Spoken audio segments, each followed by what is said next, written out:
Et si je vous disais qu'il existe un monde entre le monde que vous touchez et le monde que vous pensez? Un monde aussi réel que la pierre sous vos pieds, aussi réel que l'idée qui traverse votre esprit, mais que personne ne vous a appris à voir.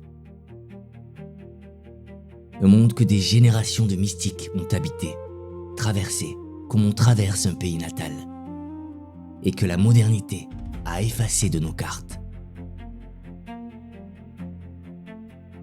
C'est la thèse vertigineuse que soutient Henri Corbin, philosophe français, dans l'un des livres les plus importants du XXe siècle sur la vie de l'âme. Un livre au titre sobre et immense, l'imagination créatrice dans le soufisme d'Ibn Arabi. Corbin y pose un diagnostic d'une gravité tranquille. La catastrophe de l'Occident est d'avoir perdu le mundus imaginalis, c'est-à-dire d'avoir perdu l'organe qui permet à l'esprit de percevoir les événements de l'âme comme des événements réels.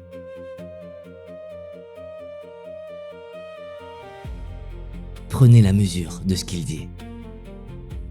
Il ne parle pas d'un recul de la sensibilité.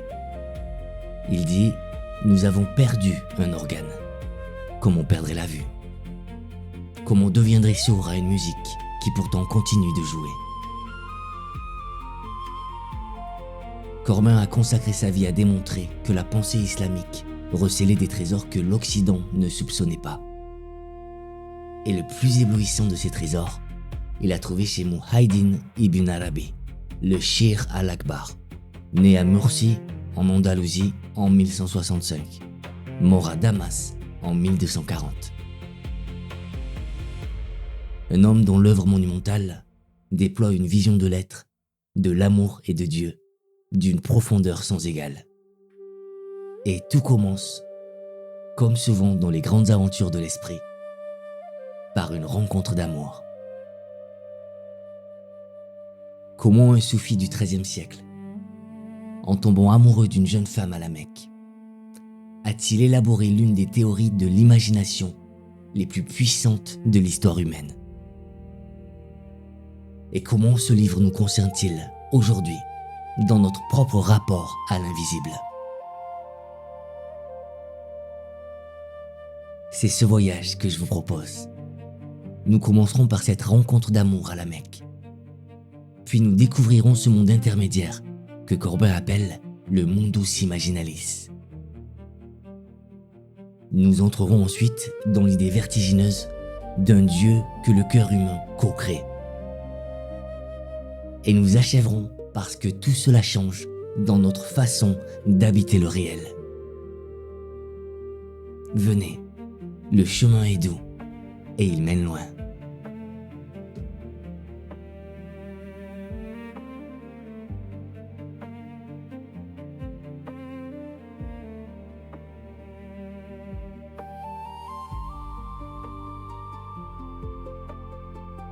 La Mecque, 1202. Un soufi andalou de 37 ans accomplit le pèlerinage.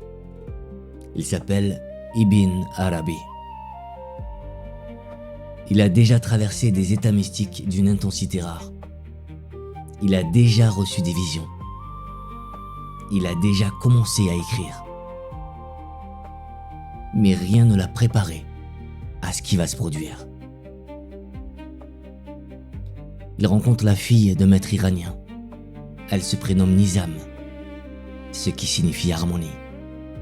Elle est jeune, d'une beauté saisissante et d'une sagesse qui dépasse son âge. Ibn Arabi est bouleversé. Mais ce bouleversement n'est pas celui que vous imaginez. Ou plutôt, il est celui que vous imaginez, et infiniment davantage. Car ce qu'il traverse en la voyant n'est pas seulement le désir d'un homme pour une femme. C'est la reconnaissance soudaine que le divin vient de prendre un visage. Que la beauté de cette jeune femme est la forme exacte que le sacré a choisie pour se rendre visible.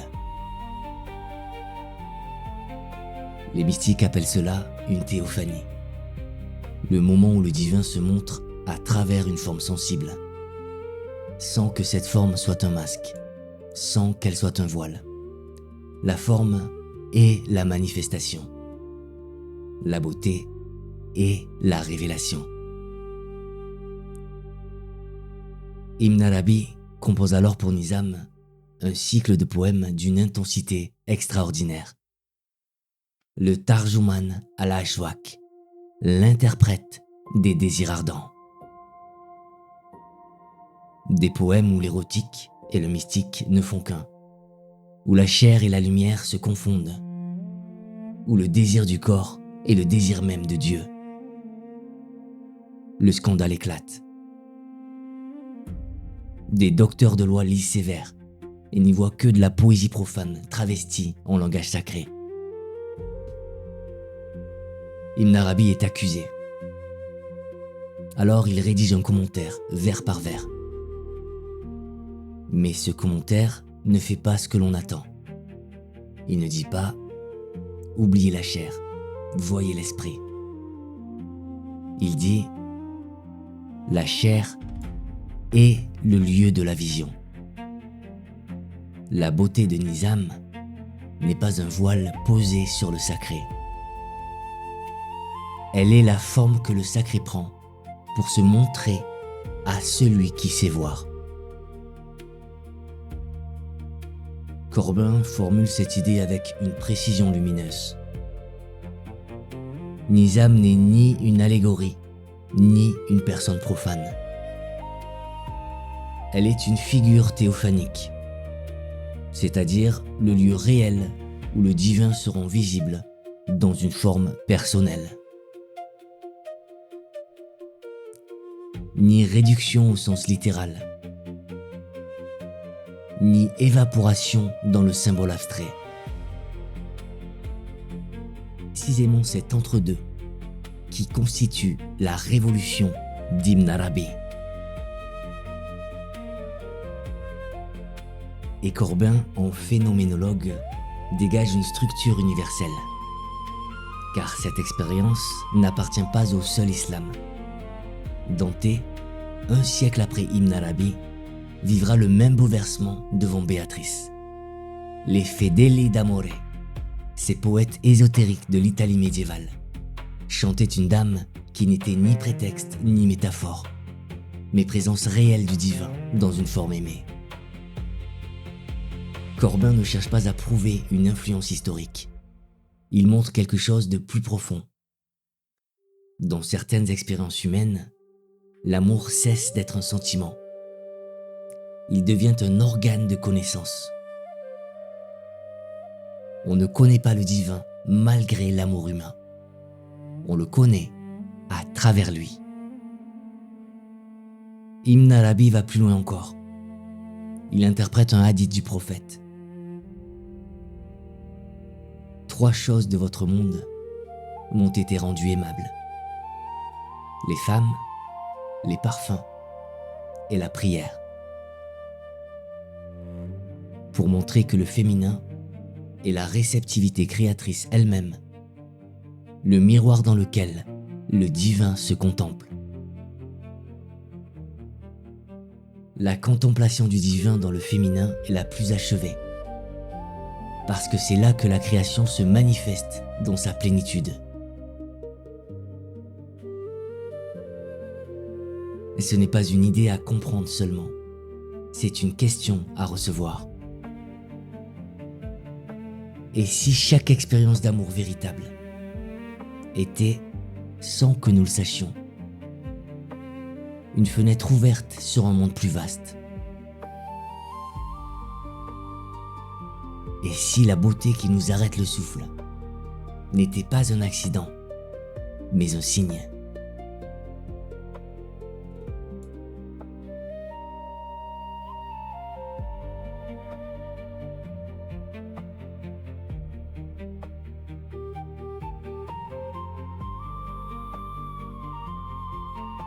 Pourquoi avons-nous tant de mal, dans notre culture, à prendre au sérieux les visions?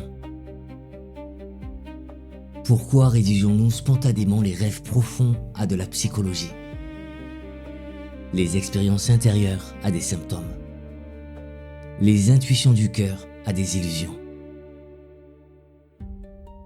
Pourquoi, lorsqu'un être humain dit avoir vu quelque chose que les yeux du corps ne voient pas, notre premier réflexe est-il de chercher une explication qui ramène tout au connu? Corbin répond: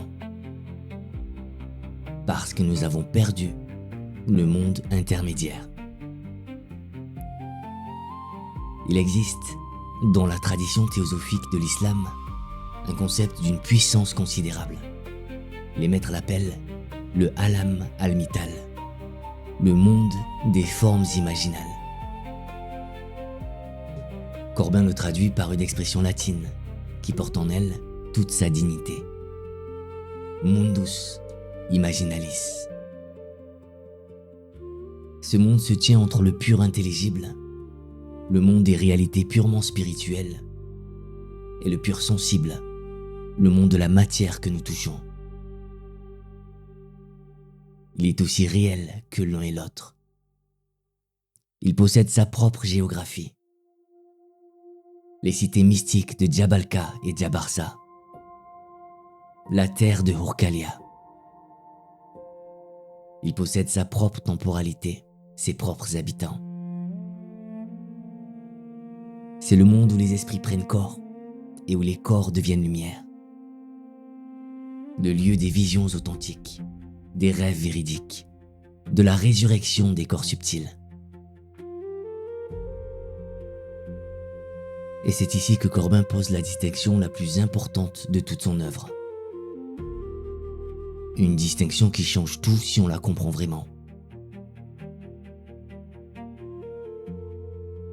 Le monde imaginal n'est pas l'imaginaire. Le confondre avec l'imaginaire, c'est déjà l'avoir perdu.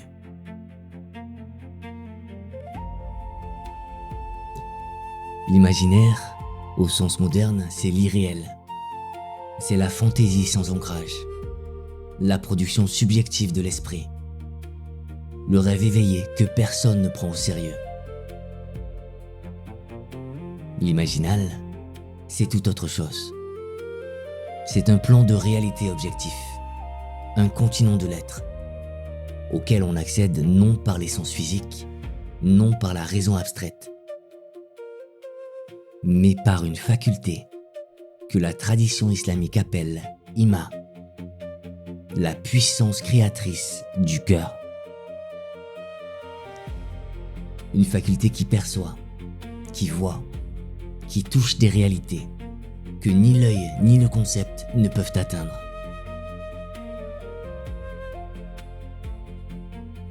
Que s'est-il passé en Occident pour que ce monde disparaisse? Corbin pointe le moment de la fracture, le dualisme de Descartes. En ne laissant subsister que la chose pensante et la chose étendue, Descartes a refermé l'espace dans lequel le monde imaginal respirait. Dès lors, tout ce qui n'est ni concept pur, ni donnée sensible, tombe dans un vide. Les expériences mystiques deviennent des allégories, des produits de l'intellect, ou bien des hallucinations, des dérèglements du psychisme. Dans les deux cas, l'événement de l'âme a perdu son sol.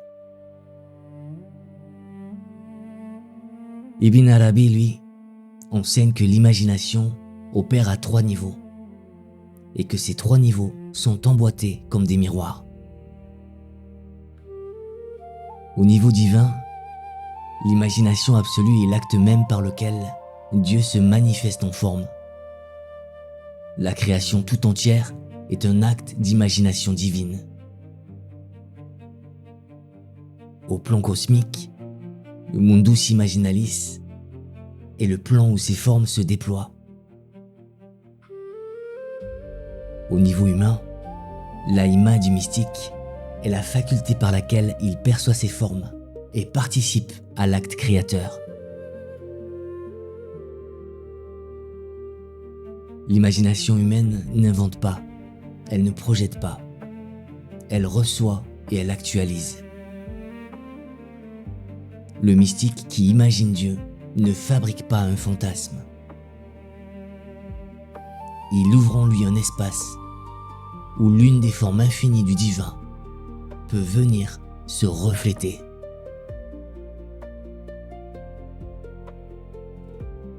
Vous portez en vous cette faculté, cette part de vous qui rêve, qui presse, qui voit au-delà du visible. Cette part que l'on vous a peut-être appris à taire. Peut-être n'est-elle ni folie, ni illusion. Peut-être est-elle la trace en vous d'un monde que nous avons simplement désappris à habiter.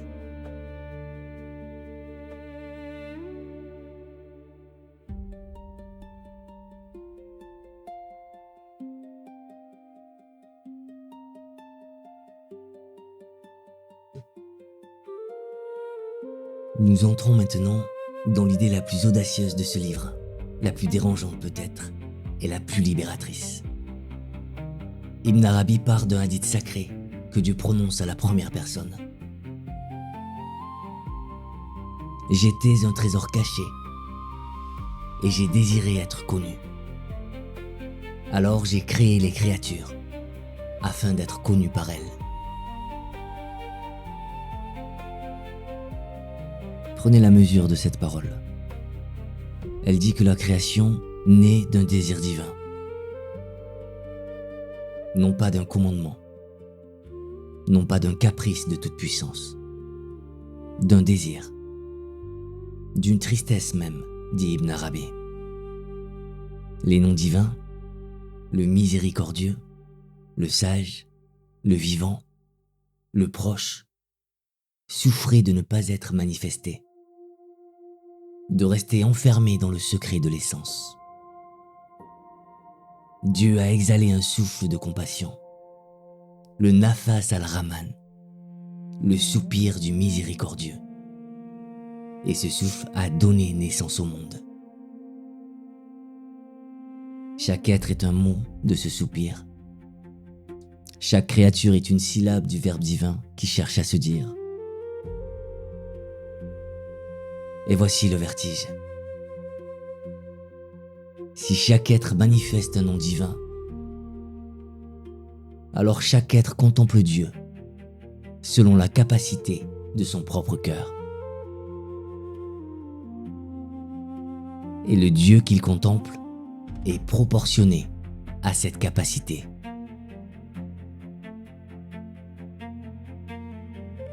Ibn Arabi appelle cela le Dieu créé dans les croyances.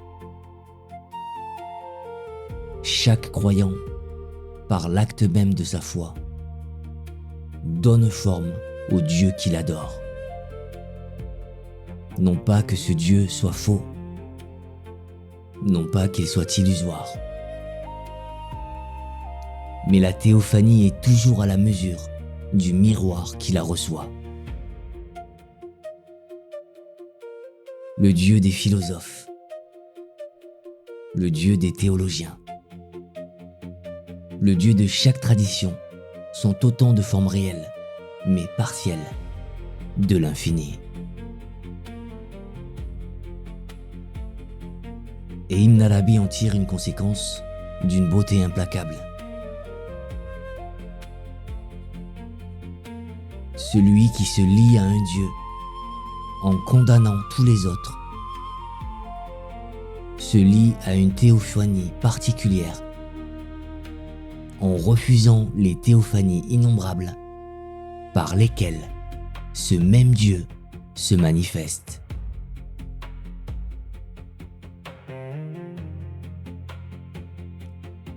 Celui qui dit « Mon Dieu est le seul vrai » ne témoigne pas de la grandeur de Dieu. Il témoigne de l'étroitesse de son propre cœur. Dès lors, la prière change de nature. Prier, ce n'est pas s'adresser à un Dieu tout fait, un Dieu déjà figé dans une forme définitive. Prier, c'est accomplir un acte de co-création. Dieu crée le fidèle en se révélant à lui. Le fidèle crée Dieu en lui offrant la forme dans laquelle il peut le recevoir. Il y a une réciprocité vertigineuse entre le Seigneur et celui qui prie. Un besoin mutuel, non pas une limitation, mais l'expression même de l'amour. Car l'amour n'est rien d'autre que cela. Deux êtres qui se donnent mutuellement l'existence.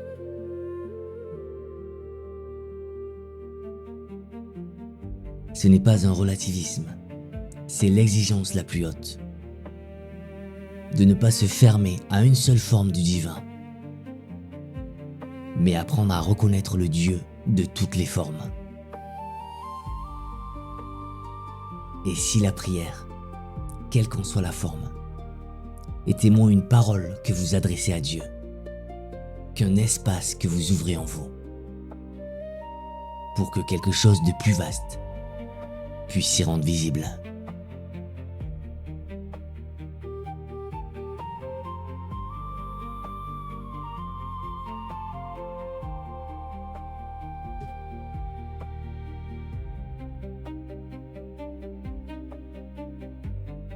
Nous voici au terme de ce voyage et je voudrais vous laisser une image, une seule. Le cœur humain est un miroir. Le souffle divin est ce qui cherche à s'y refléter. L'imagination créatrice, telle que Corbin la retrouve chez Ibn Arabi, est le nom de cet acte de mise en miroir, par lequel quelque chose de plus grand que nous prend forme en nous, sans que nous l'ayons fabriqué, et pourtant avec notre participation entière. Ce livre a changé la façon dont les penseurs du monde entier comprennent la vie intérieure. Gilbert Duron y a trouvé le fondement de sa théorie de l'imaginaire. James Hillman y a puisé l'intuition de la psychologie archétypale. Des théologiens de toutes les traditions y ont reconnu une clé pour le dialogue interreligieux. Et ce livre ouvre une porte vers un islam que l'on connaît trop peu. Un islam de l'intériorité, de la contemplation et de l'amour, dont la profondeur n'a rien à envier aux plus grandes traditions mystiques de l'humanité. Mais ce livre ne parle pas seulement du passé, il parle de vous. Dans un monde pris entre le fondamentalisme, qui fige le sacré dans une seule forme, et le matérialisme, qui dissout le sacré dans le rien, Corbin propose une troisième voie. Prendre au sérieux les événements de l'âme sans renoncer à l'intelligence. Accueillir les visions sans abdiquer la raison. Habiter le monde intermédiaire que nous portons en nous, que personne ne peut nous enlever et que nous avons seulement oublié. Je vous laisse avec cette question, non pas comme un exercice, mais comme une porte qui s'ouvre doucement.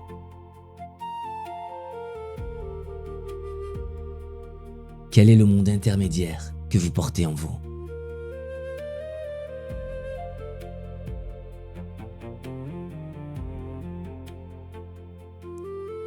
Quelle est la figure, la présence à travers laquelle la vie vous a donné à voir quelque chose de plus vaste que vous ?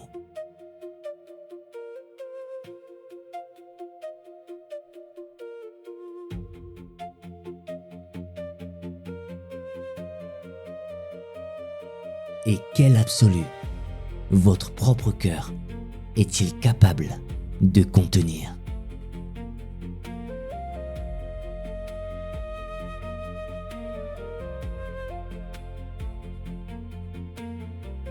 Vous n'avez pas besoin de répondre maintenant. Vous n'avez peut-être jamais besoin de répondre avec des mots. Il suffit de laisser la question se déposer en vous, comme un grain dans la terre, et de faire confiance au silence qui viendra après.